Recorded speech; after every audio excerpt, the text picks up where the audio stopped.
much for joining us today. This is Ellen Kamai, the natural nurse, and as always, wishing you the best. We would love you to go ahead and join our community. And all you have to do is go to naturalnurse.com. That's all one word.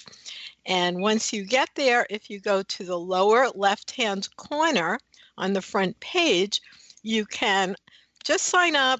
All we need is your email, nothing else. And then we will send you a very occasional newsletter.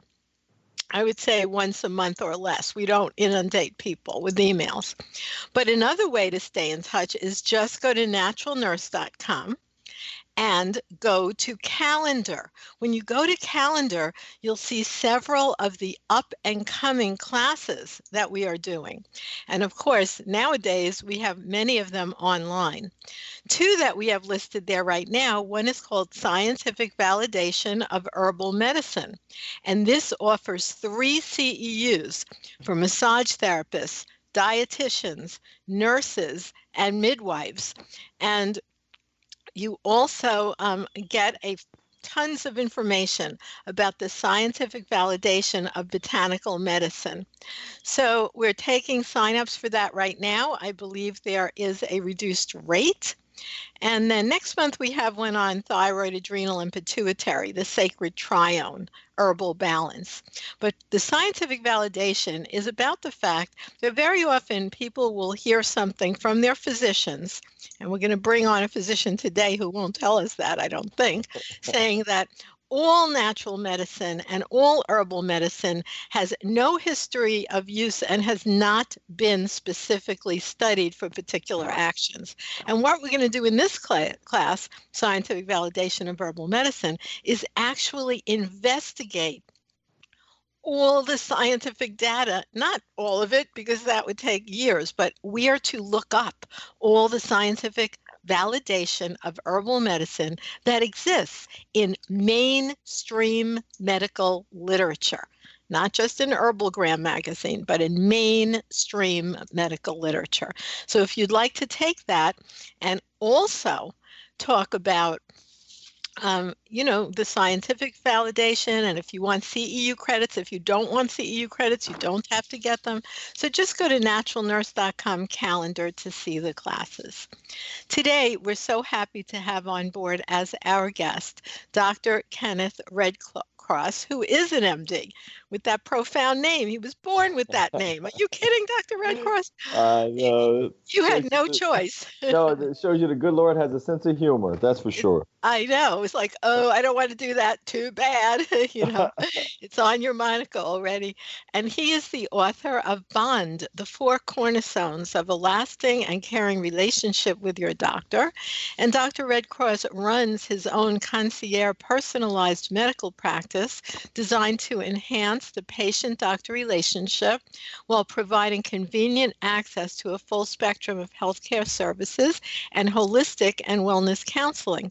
And today, we're going to focus on why COVID-19 might be affecting more people of color and specific communities more than other populations. But also, we'll talk about his philosophy in general, and we'll delve into vitamin D, which he has a very deep understanding of. So thank you so much for joining us today, Dr. Red Cross. Oh, thank you, Ellen. Thanks for having me on. Good morning, everyone.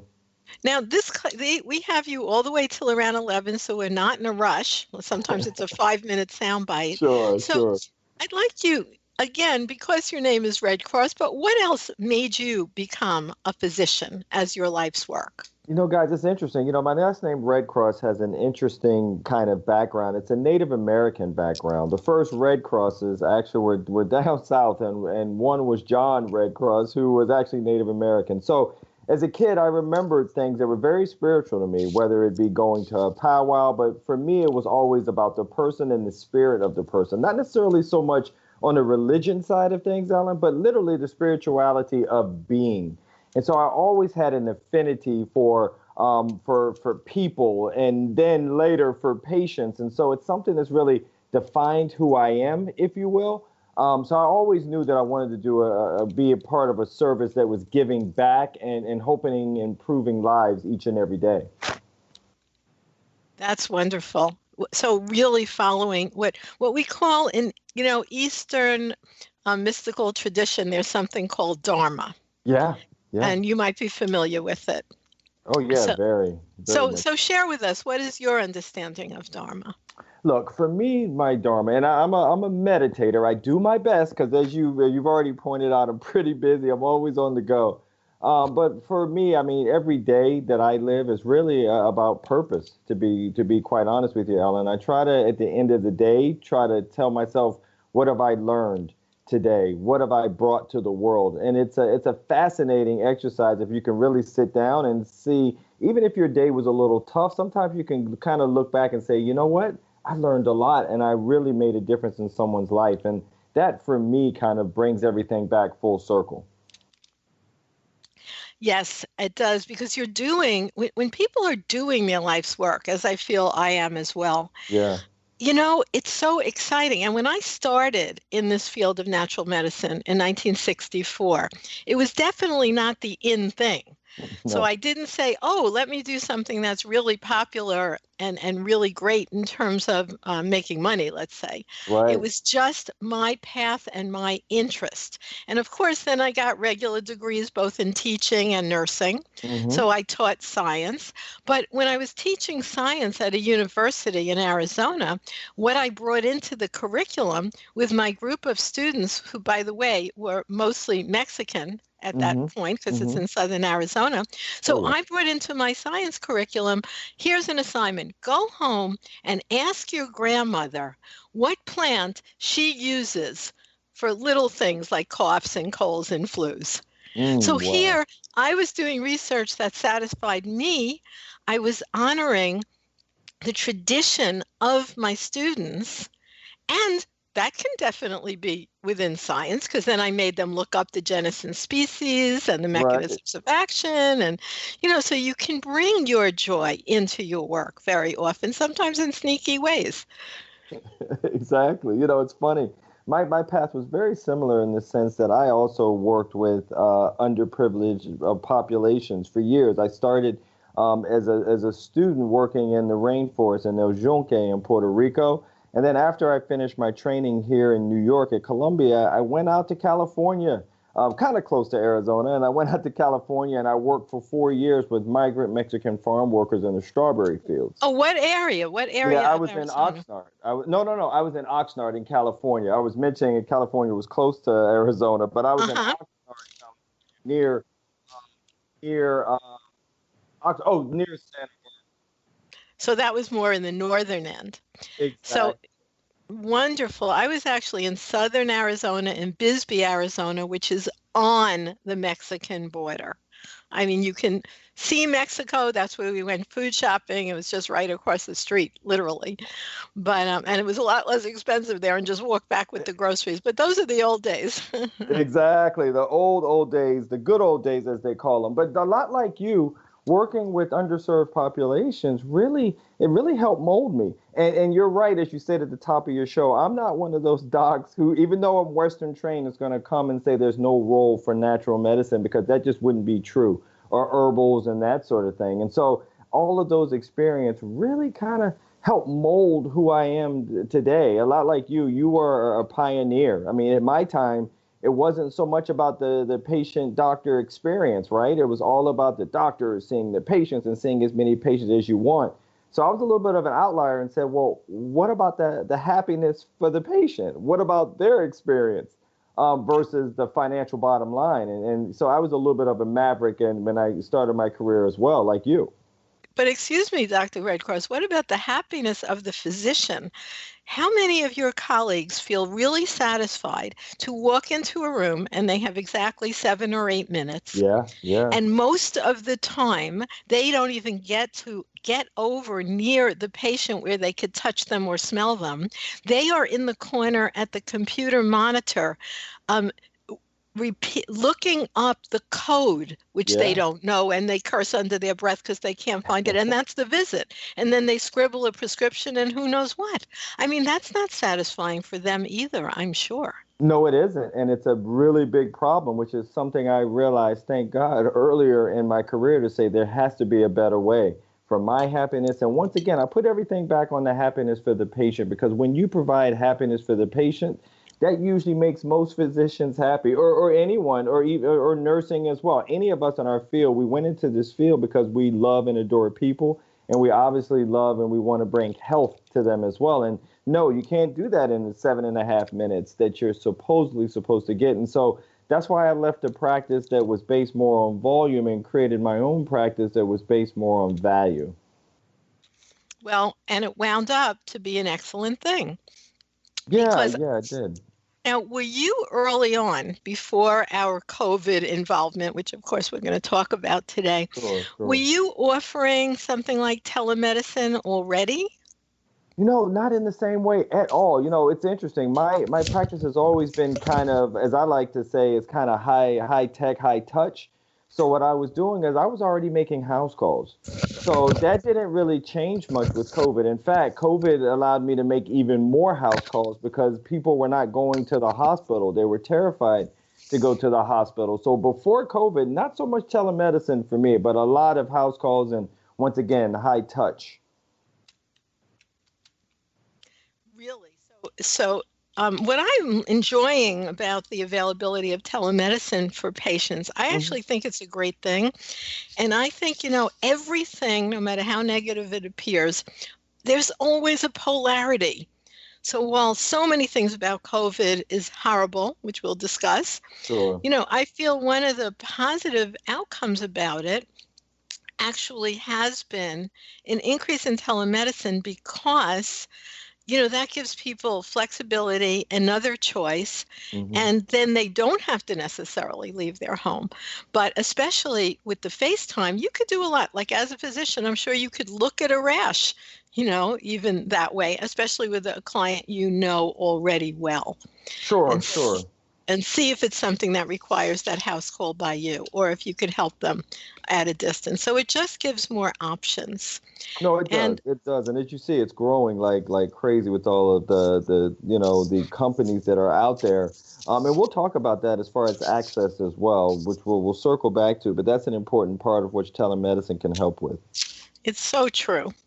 Now, what are some of the problems going on now? COVID, every day we're getting different and confusing information, Dr. Red Cross. And Yeah. as a medical doctor, I'm so happy we have you here to ask you. Now, of course, your opinion, although it's a learned opinion, still can Sure. only be based on the data you have today. And it Right. seems like it's changing tomorrow. Yeah.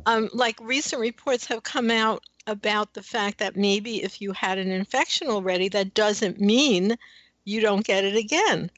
Yeah. So Yeah. how do you feel about that? It's interesting, Ellen, because you're right. It's a moving target. So it's hard for us in the medical community. So I can only imagine how much confusion is out there amongst patients as well. Look, I think one of the important things is for us to all circle around and realize the most important things that we can do.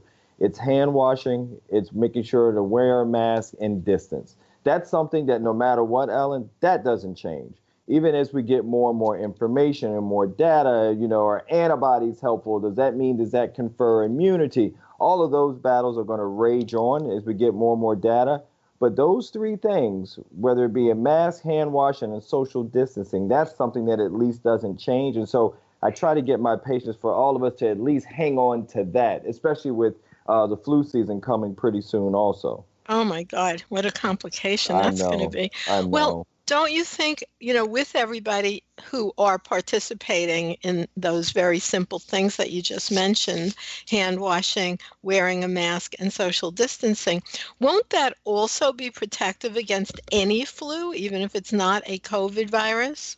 Well, that's the thing. That's why I say my fingers are crossed. Back to what you were saying, it's like there's always a silver lining. And the way I see it, I never see the glass half empty. It's always half full. And this is a perfect example of that, because everyone really sit back and think, when is the last time, what flu season do you remember when we're talking about masks, when we're really, really going hard in hand washing and especially social distancing?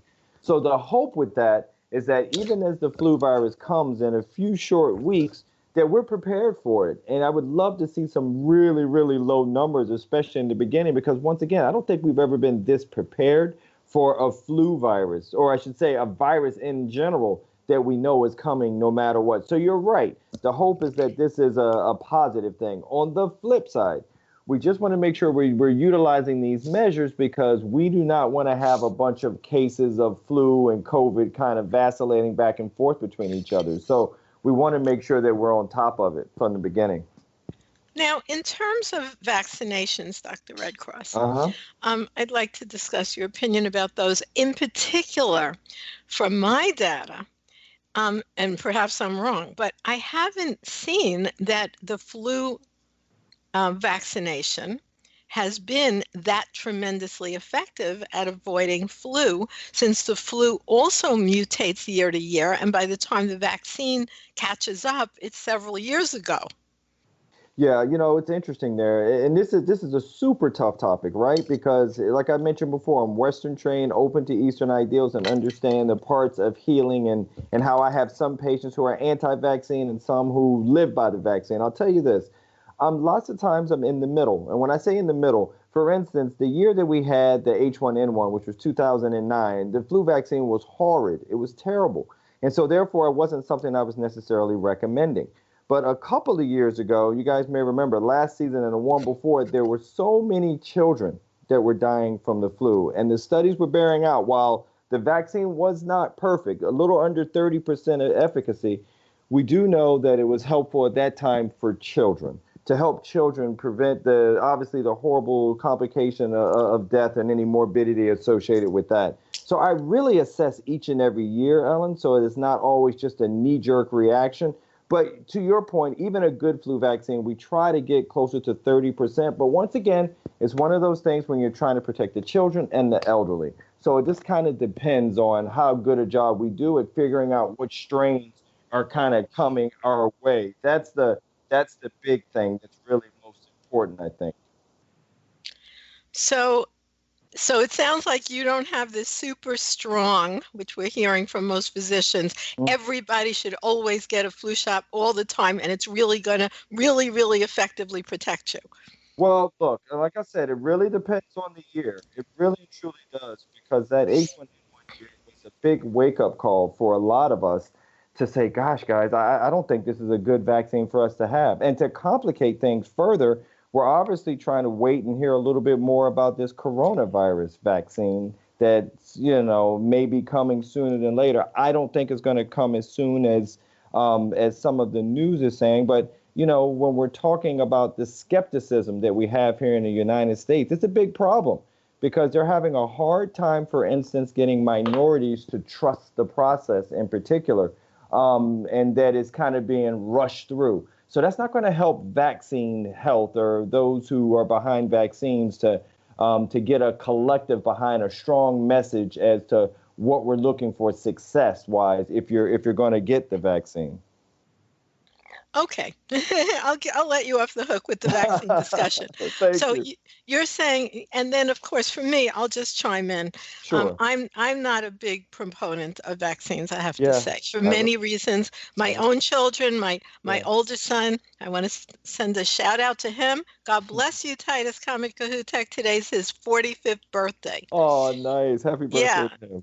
45, and he is a spectacular being. And so he was never vaccinated as a child, because that's how long my beliefs about that have been in place. I'll just share for many reasons.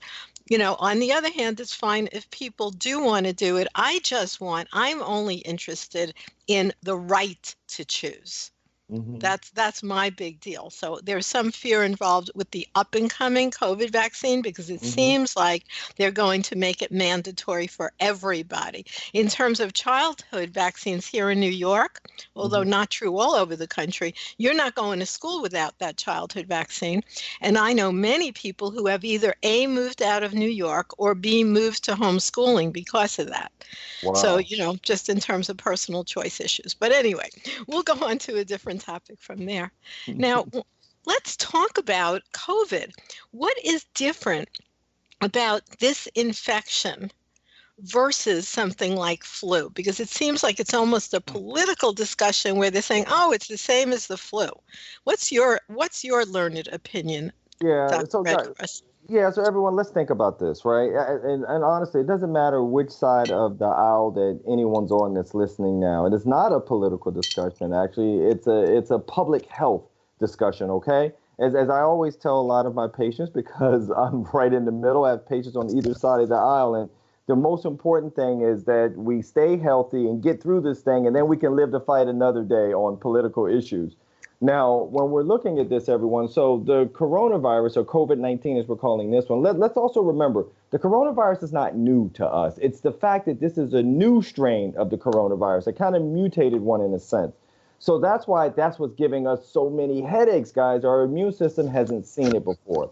Now, the flu virus is influenza. It's a totally different virus. The only thing that they share is that, yes, they're both viruses and they both, require, well, one has a vaccine and one we're trying to get. But the point is that they're different, but they're also come back again to be the same in that they are respiratory viruses. Hence, I get back to the importance of that mask and the distancing, that once again, it's not political. It's just public health and kind of common sense that if it's a respiratory virus, you want to keep it from getting droplets or aerosolizing on someone else. That's all. Not political at all, but that's the difference in the coronavirus and influenza. They're totally different viruses, and the only thing they share is that they're both respiratory viruses, and they both also can, just like any other opportunistic infection, prey on those who are especially young and those who are a little bit older as well. Well, that's another important point to talk about. And I'd like to remind our listeners, you are listening to The Natural Nurse and Dr. Z right here on Progressive Radio Network, where we bring you this show every Tuesday, 10 to 11 a.m. But in addition, here on PRN, you can find all of our shows archived as well. So, Dr. Redcross, it definitely is true now that we're well into this COVID-19. Hundreds of thousands of people. This is amazing. I mean, it's just a huge, it seems like, infection across the country. Yeah. Um, so we're starting to see some, reliable data about groups of people that are more affected than others. And it definitely seems from the data I'm reviewing that low-income communities are more highly impacted. Would you say it's racial or income that's the bigger link to having a more severe reaction when you do get infected? I'd actually say, Ellen, it's actually both, and they typically go hand in hand here in the United States as far as the what you're seeing in the data. Look, in the data, you're seeing that African Americans are by far most affected, almost 6 times the mortality of non-African Americans or minority, with Hispanics close second, maybe about 10 percentage points a little bit lower. So you're seeing in these communities where social distancing is close to impossible, you're seeing these differences that are happening as far as how the population is actually dealing with some of the what's going on at COVID-19, which isn't really slowing down so much in that population. So that's interesting. I wonder if there's been a study, let's say, of low income areas that are not necessarily racially divided. There are areas around the country, rural areas, that are very, very low income as well. But the difference is they're usually not as packed with people from a Right. density perspective. Right. And what you're saying there in middle America isn't necessarily based as much to your point on ethnicity as it is to access and utilization. being so spread out and that sort of thing in middle America. It's a little different because they don't have the per capita of physicians and care and that sort of thing. So utilization is different. And that's exactly what the data is showing now. You're starting to see that there in the kind of the breadbasket or around those areas, you're starting to see an increase of issues as far as with COVID-19. But in the minority community, the thing that's interesting is that there are some things that can really probably make a really big difference. And that's the whole point for me to hit the airwaves and get out there and talk about that. We mentioned we're going to talk about vitamin D at some point in the show, but that's something that I'm really feeling can be special to really make a difference in a lot of people's lives, especially some people who are minorities or underserved. So that is an important point. So what are some of those things that you know what, it's right break time. It's right at break time, Dr. Ken Red Cross. So we are speaking today with Dr. Red Cross. You can find him at drkenredcross.com. Fascinating physician who offers concierge care. And we're going to take a little break right here on The Natural Nurse and Dr. Z. And when we come back, we will continue our discussion with Dr. Ken Red Cross.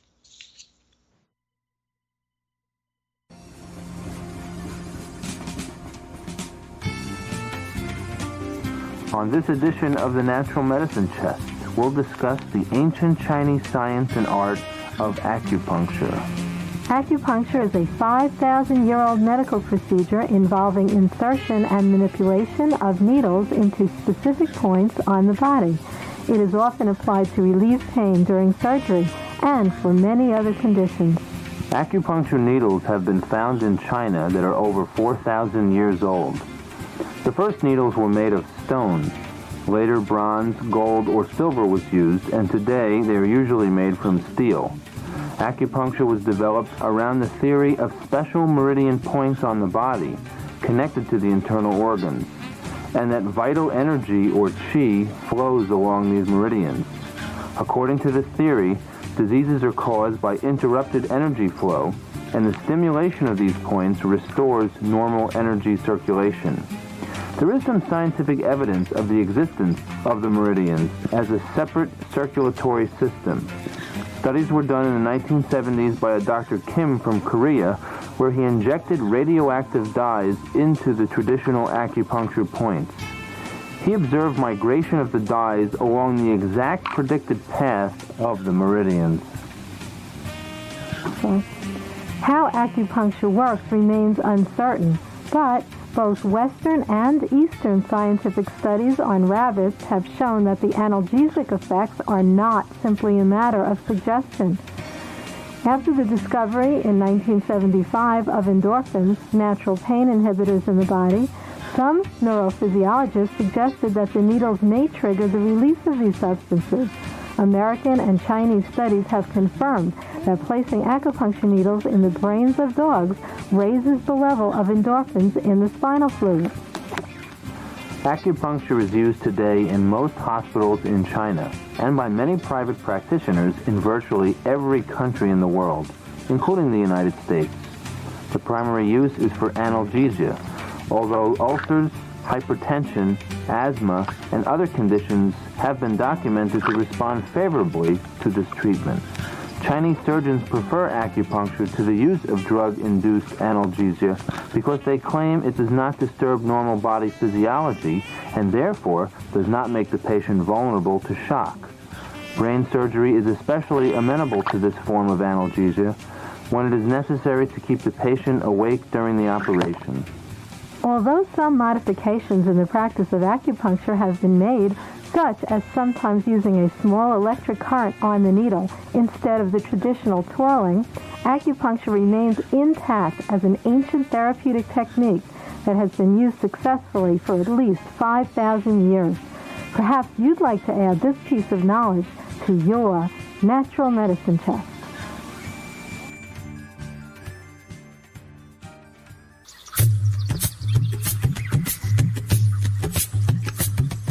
And welcome back. Thank you so much for joining us right here on The Natural Nurse and Dr. Z.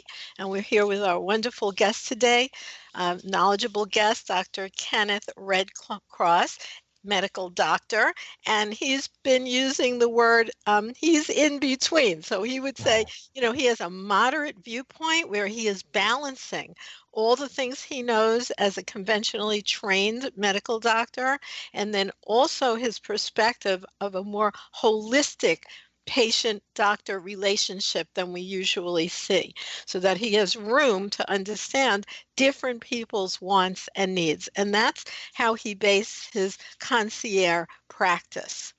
And so what we're talking about now in terms of COVID-19, what happens with people's perception and also with the rate of infection and how ill people really get? Because an awful lot of people, actually, it seems like most people who even do test positive either never knew they were ill or had minor or no symptoms, and yet many die. Yeah, I know, and that's the hard part. Now, it's interesting. I was on a trip. I drove out to Cape Cod, and I met with a family there. We were right there at the poolside, and the husband found out I was a physician, overheard me, and he asked me, I was talking with a group of my friends, and they said that the flu is much worse as far as deaths in COVID-19. And so it was a fascinating discussion because that gets back to what you're talking about, Ellen, that perception. Because I'll tell everyone here, that's actually not true. And the fact that the percentage as far as of death with COVID is actually higher than that of the flu, which is almost less than 1% or so. So the point is that's that perception piece that we're starting to hear as far as COVID versus the flu, and they're always going to kind of go head to head when people are, having friends and so forth that are doing well after getting COVID. But it's something that we still need to take seriously because of what we know it's able to do, especially to the elderly. I've seen even some patients, a friend of mine, 40 years old, was actually hospitalized and placed on a ventilator, and luckily is now extubated, meaning off the ventilator, everyone, but he's 40-something years old. And there's so many stories like that when you hear about COVID. Yeah, so it's like nobody knows how they are going to react, it seems. Right.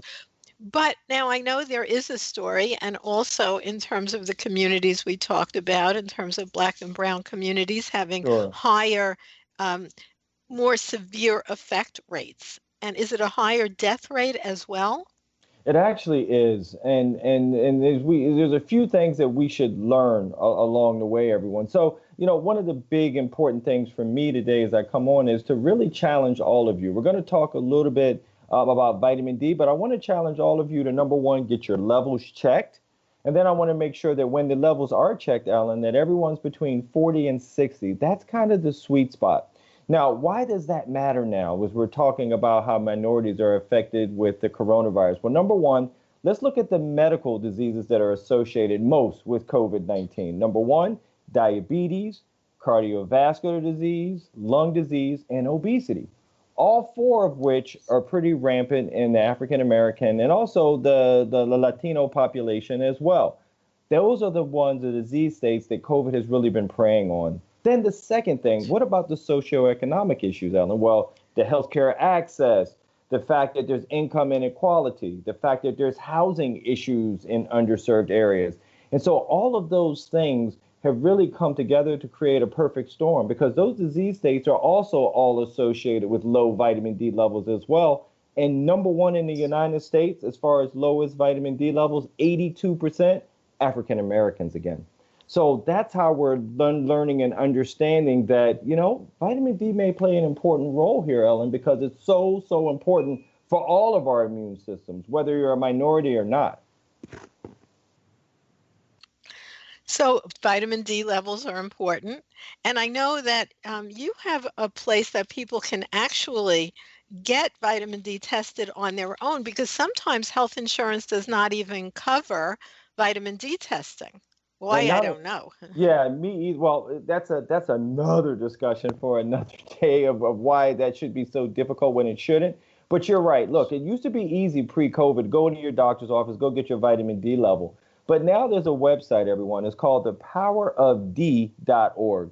And the reason why I mentioned thepowerofd.org is not only, as Ellen said, you can order an at-home test kit. So in the comforts of your home, you can order that kit, get it sent home. It's a finger stick, everyone. You stick your finger put a couple of drops of blood and you send it back to them. And usually within a week or so, you'll get your results, if not a little bit sooner.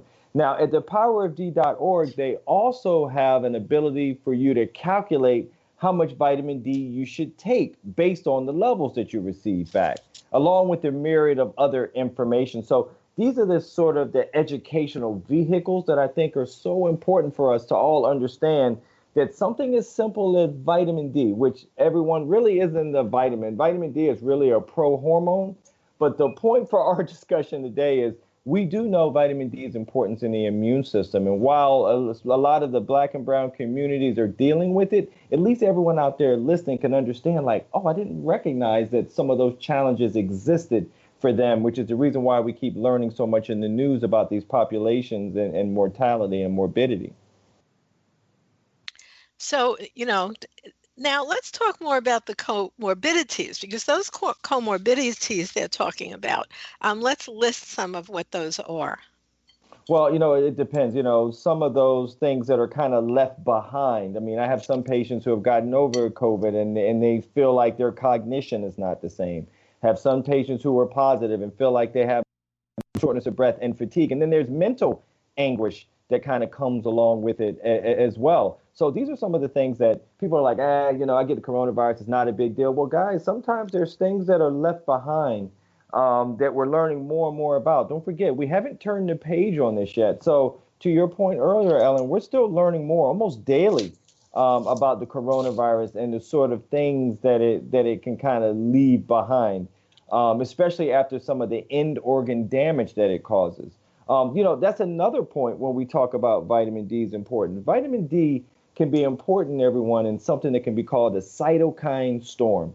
That's a big, big word just to mean our immune system can kind of go a little haywire when it sees the coronavirus. And when it goes haywire, it damages a lot of other organs, whether it be your kidneys, whether it be the brain in the form of a stroke, or whether it be some of your extremities because of thrombi or blood clots. So that vitamin D actually can help potentially regulate that portion of the immune system as well. So, as we talk about this, and I mentioned the powerofd.org, and I really implore everyone, just get your levels checked. You'll understand why I say that and why it's so, so important. So now also, what about paying attention to your overall health? I think this is a really good example, because if you're looking at people that normally in a population have a higher amount of certain comorbidities, such as high blood pressure, right, and overweight, what are some of the other ones that, sort of lend you to become sicker if you do get sick? That's in general.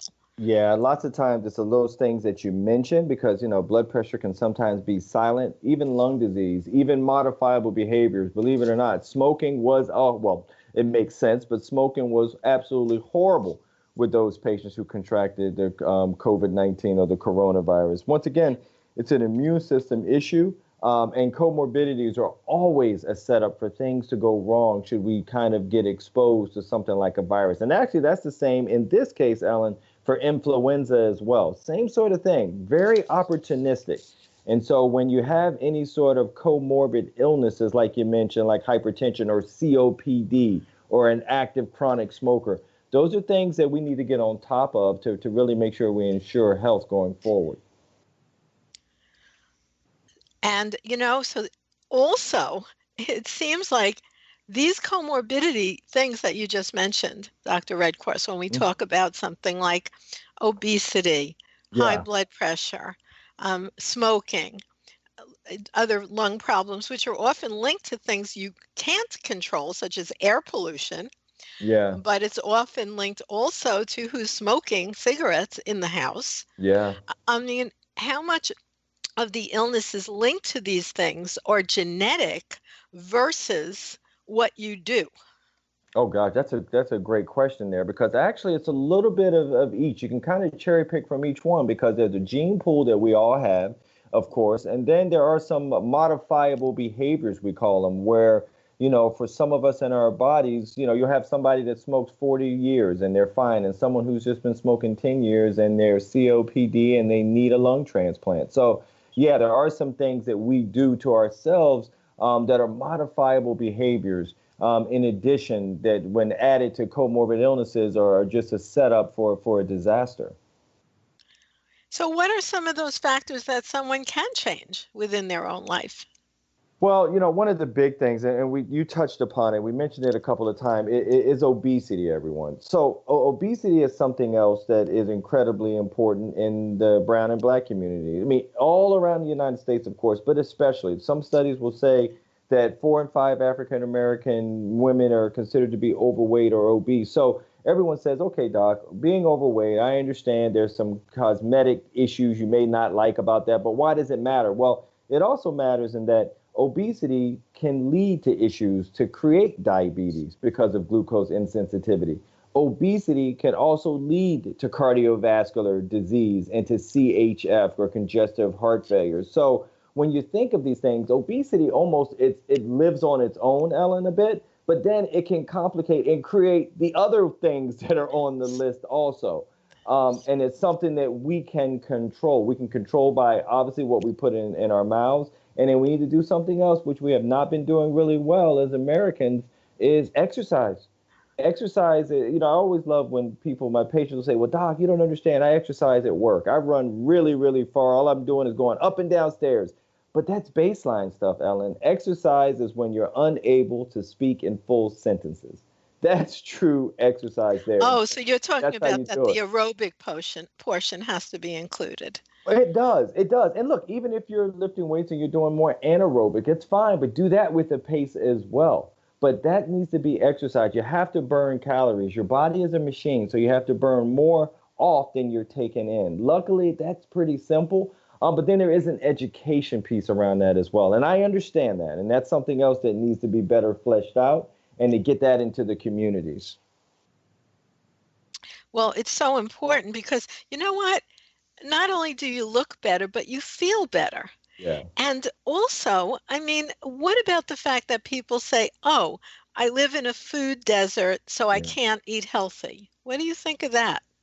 And Ellen, that's kind of my newer thing I'm trying to think about, guys, as I'm making house calls and going to places, and sometimes I may be in areas that are a little more underserved, and that's really tough for me because I had a practice that I ran in Harlem, and it was fortunate in that Harlem got a lot of acclaim for being a city that's going through a little bit of gentrification and opening up. A little bit? Wait a minute. I know. You can find juice bars all over there and all organic everything nowadays. Yeah, that's true. But the juice bars weren't there when I first started my career. So that's 100% true.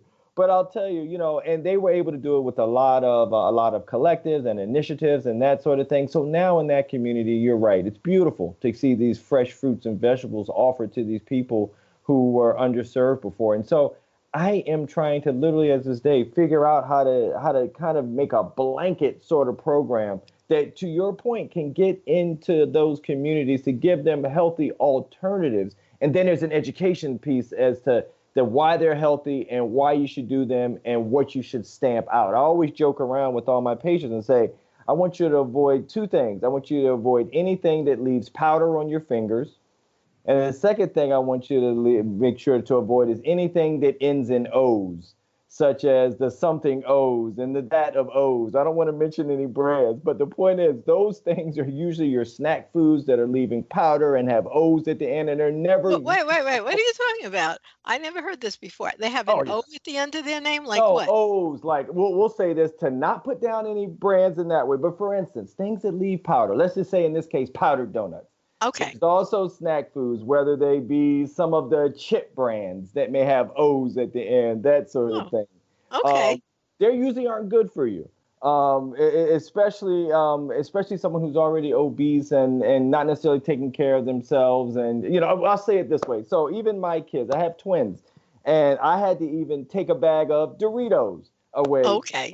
My son. All right. Nothing wrong. Look, guys, I'm just talking in general. Okay. But in any case, I'm like, what are you doing? You can't bring that in here. Once again, it does two things. There's O's at the end when you say it, and there's powder on the fingers. The point is, that's not a good whole food that I'd like my son to be eating. And so those are the things that we need to be more mindful about what we're putting into our bodies. And that's all I want to do. I want to bring that to the communities, to be mindful about what we're putting in our bodies. how I dealt with that with my kids, which I shared with you earlier. One's turning 45 today, so God bless you, Titus Kamakahutek. And how I dealt with that, which is challenging as a parent, was that those things were never in my house. Yeah. But I did not put a law down about forbidding it at a friend's house or elsewhere or a party, because this is what I found. Although I would have preferred to forbid it totally, the child is going to eat them then. And then he has the bad food and lying, Yeah.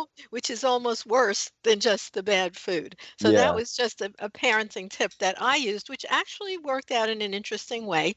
My son really chooses to live very healthy lifestyle, while my other child does not necessarily do that. So, they're all their own people.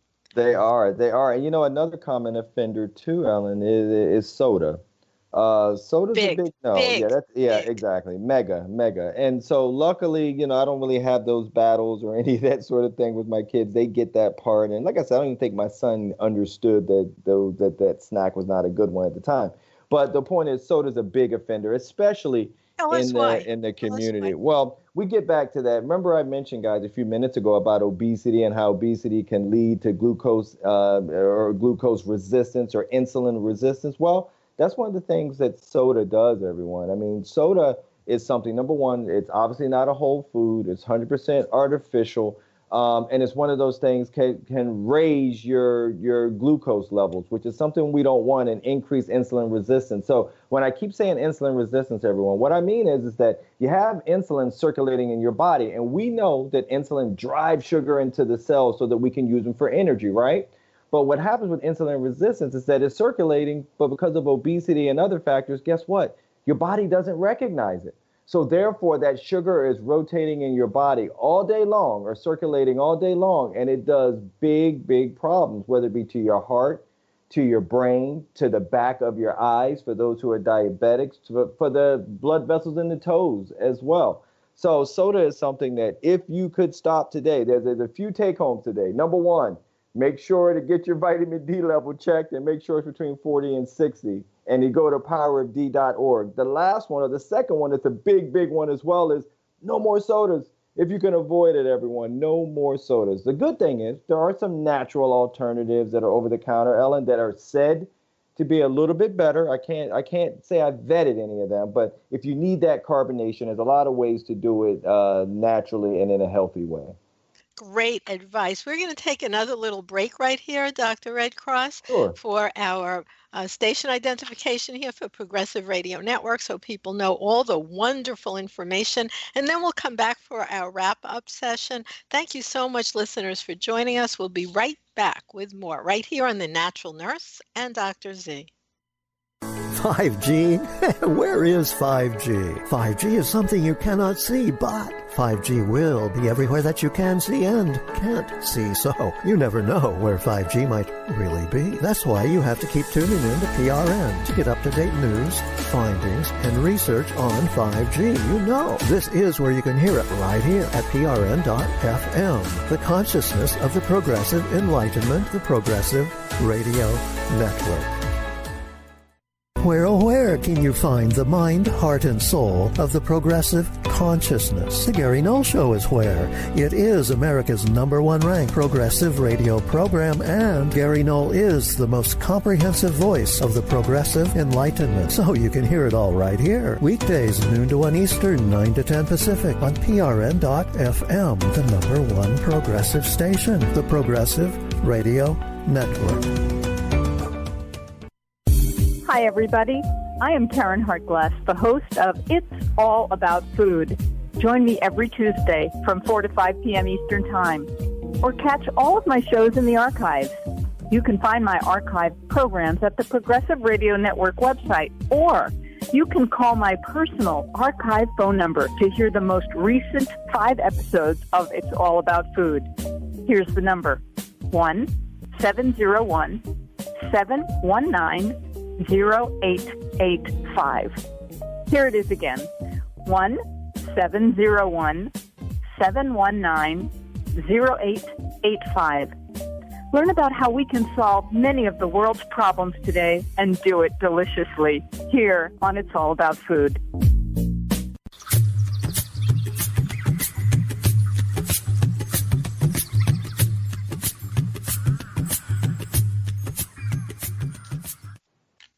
And welcome back. Thank you so much for joining us right here on The Natural Nurse and Dr. Z.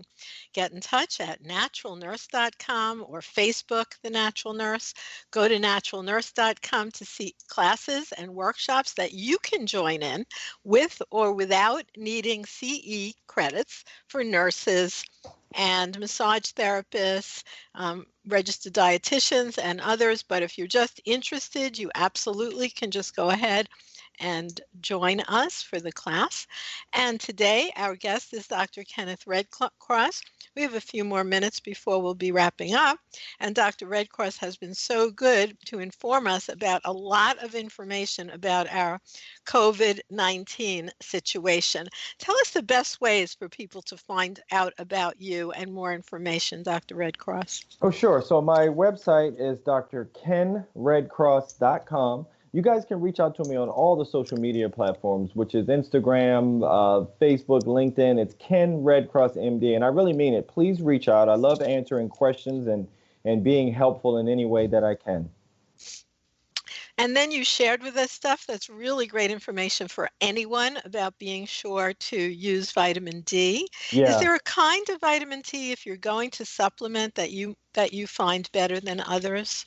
Yeah, that's why it's important to do two things. So as we talked a lot about vitamin D today, everyone, I will say, look, it's important to make sure that we check our levels and we know what they are. But vitamin D is not a treatment for the coronavirus. That's not what we're talking about today. Okay, important. Good. Yeah, very important, because we just know that vitamin D is incredibly important for the immune system. And so if any of those disease states that we talked about are active in you or your loved one, that's why it's important to take this kind of vitamin D challenge going forward for everyone. So that's an important one. But there's so many on the market. I'm not saying you should say a brand, but is there a form? No, I apologize, everyone. I'm sorry, Ellen. I forgot that part of your question, because That's okay. You're right. So there's vitamin D2, everyone, and vitamin D3. D3 is the one that you take every day as part of your staple. D2 we usually use in the medical office when a person comes in and they are profoundly low. And we use that at 50,000 units each and every week, usually for 4 to 6 weeks, depending on how low. And we use that, Ellen, to bring it up. But D3 is the one that you'll get over the counter, everyone. There's a lot of good brands out there. I tend to like the ones that are at the Whole Foods or Sprouts or Mrs. Green's, that sort of thing, because they're usually are whole ingredients, because it's very difficult to get vitamin D out of our diets, everyone. Everyone will mention milk, but don't forget, milk is fortified, meaning that vitamin D is added. So that's why it's important to make sure that we're supplementing with vitamin D each and every day. But D3 is the one that we want to go with here. Right, that's great. Sharing that information, Dr. Ken Red Cross. I'm so happy that you were able to join us today. One thing I talk about too is, if you were going to use any supplement, is read your labels. Yeah. Because with vitamin D, the one I use, and we're not going to mention brand names here, but people can email if they'd like to know. But when you read the back of that label, it says D3, as Dr. Red Cross suggested, and then the other ingredients say extra virgin olive oil, period. And it's just a liquid that you drop right in your mouth. So some of them, you could buy a bottle of it and it'll say on the back, red dye number 14, and right. sugar and all Right. kinds of coloring agents, and yet it will be D3. So reading those ingredients, just like it's important to read ingredients on food, on supplements also counts. No, you're right there. And we mentioned that website earlier, thepowerofd.org. Look at it, everyone. There's a lot of good information to learn and really understand even more about what vitamin D is able to do, and how you can figure out a way to get it into your diet the best way you can as well. That's so true. Well, you have had just an absolute plethora of information, Dr. Red Cross. And as we get towards the end of our show today, what are just some little gems of wisdom you'd like to leave with our guests? Yeah, I'd say everyone, look, let's all do our best to hang in there together, because I'm right there with you. I have kids as well, and we're all trying to figure out what's going on with schools, or we have older loved ones, and we're trying to figure out how to protect them and ourselves. But I would always say the most important thing is that we all do this together with love and happiness as a group, as a family, and make sure that we're following those three adages that we talked about, right? Whether it's mask, social distancing, and making sure we're washing our hands, especially with flu season coming as well. So let's band together, because together is the best way to kind of lead this fight. And if we added anything to that, it might be eat healthy Oh, to the yes. best of your ability, and drink water, let's say, instead of soda. There you go. These are you don't need more money to do that. You can do eat not. healthy just eating cabbage and rice instead of takeout food. Oh, yes. That's another show in and of itself right there, Ellen. Takeout and that sort of thing. Well, thank you so much for being our guest today, Dr. Kenneth Red Cross. You can find him at drkenredcross.com and all the social media outlets. And for Natural Alternatives, this is your host, Ellen Kamai, the natural nurse, as well as for my co-host, Dr. Eugene Zamperone. Until next time, we're hoping that you stay healthy.